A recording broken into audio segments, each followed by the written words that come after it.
দিয়া প্যান্ডেলও সাজাইনি মালা প্যান্ডেলও সাজাইনি আবার হঠাৎ কেন বৃষ্টি দিয়া হঠাৎ কেন বৃষ্টি দিয়া টেনশনে পালাইনি মাওলা তুই রে তুই মাওলা তুই রে আউয়ালে আখেরে মাওলা তুই রে তুই মাওলা তুই রে আউয়ালে আখেরে মাওলা আরে বোয়াল মাঝে গিলে খাইলো ইউনুস নবী রে মাওলা ইউনুস নবী রে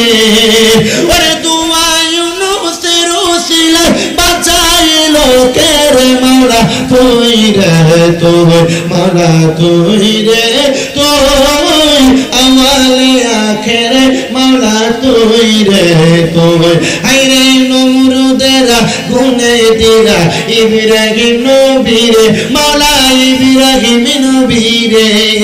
আগুনে গইল ফুল বাগিচা করলো সেটা কে রে মাওলা তুই রে তুই মাওলা তুই রে তুই আওয়ালে আখেরে মাওলা তুই রে তুই জবান খুলে করেন আল্লাহু আকবার আমার মুসলমানেরা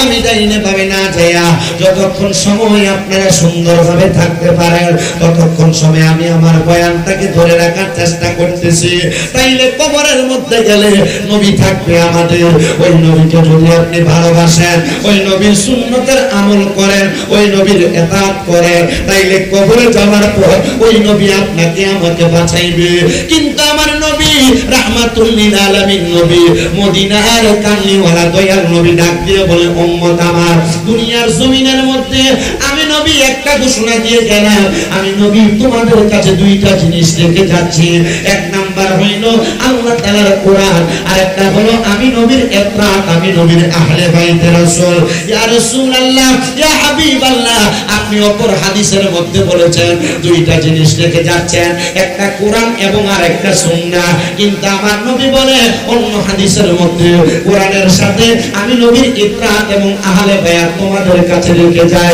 ও নবী গো কেন আপনি এই কথাটা বললেন আপনার কাছে জানতে চাই নবী আমার বলে উম্মত এটার কারণ হইল তোমরা যারা কোরআন মানবা তোমরা যারা হাদিস মানবা তোমরা যারা দুনিয়ার জমিনে আল্লাহ এবং তার রাসূলকে মানবা তোমরা এগুলা মানার পরে আল্লাহ তাআলার কোরআনের পাশাপাশি তোমরা আমি নবীর বংশধরদেরকে ভালোবাসবা আমি নবীর বংশধরদেরকে মহব্বত করবা আমি